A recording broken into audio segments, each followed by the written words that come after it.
మళ్ళా మళ్ళా దొరకనప్పుడు ఏం చేయాలనుకుంటున్నారు? ఇది మా రైతు సాధికార సంస్థ నుండి మేము ఐసర్బిగా పనిచేస్తున్నాము. ఇది ప్రకృతి వ్యవసాయంలో భాగంగా కీటక పురుగులు దేంట్లో అయినా తెగులకి సంబంధించి వెల్లి ఉల్లిపాయలు అర కేజీ, పచ్చిమిర్చి 1 కేజీ, పొగాకు 1 కేజీ, వేపాకు 5 కేజీలు మొత్తం ఇలా దంపి ఉడకపెట్టి 3 రోజులు మరగపెట్టిన తర్వాత ఇది తెగులు వచ్చిన దగ్గర పిసికట్ చేస్తే అగ్గి తెగులు,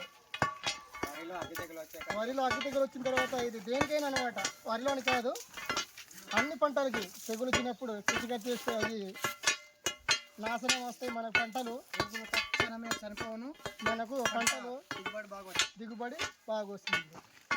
ఇది ప్రస్తుతం మేము దంపేది వెల్లుల్లిపాయ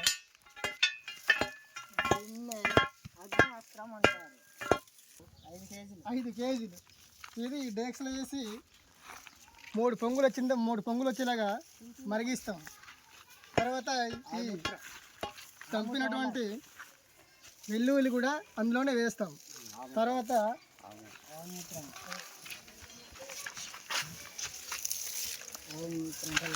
ఈ 10 లీటర్ల ఆవు మూత్రం కూడా అందులోనే వేస్తాం.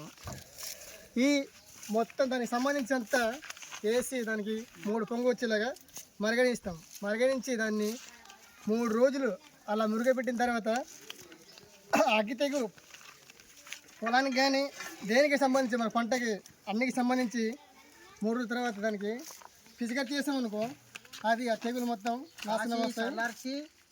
తర్వాత అప్పుడు నీళ్ళు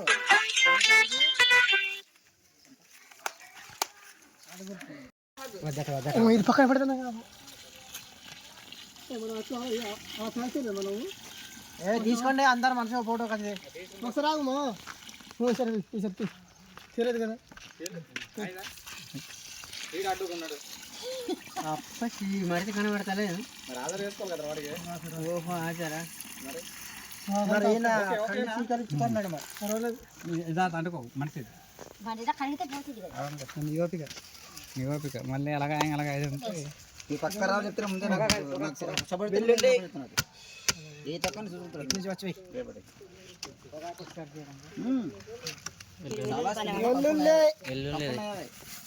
కింద కింద మస్తు అగిసేసి